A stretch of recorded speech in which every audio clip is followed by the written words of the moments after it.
des modèles. Justement, quel serait donc le meilleur modèle pour notre pays, le Cameroun?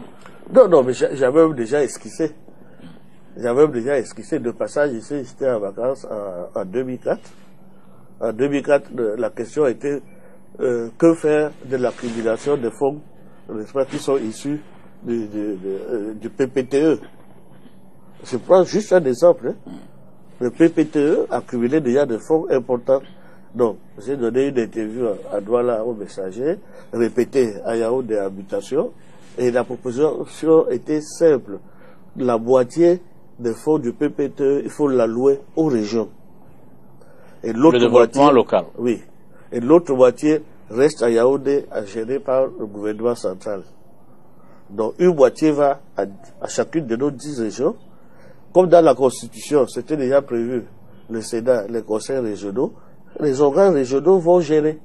Donc, c'est à eux de décider si on utilise 15 millions pour faire un petit dallo sur une rivière là-bas à Tokobéré, ou si on change la toiture. En d'autres termes, vous préconisiez la mise en œuvre véritable et effective de la décentralisation. Oui, bien sûr, la régionalisation. C'est adopté depuis 1996. Mais malheureusement, on constate que c'est du bout des lèvres. Vous donnez la moitié du peuple, il décide. Il décide si on ouvre une piste forestière, une piste cacaoyère, ou si on construit un hôpital de référence. Mais laissez-les décider.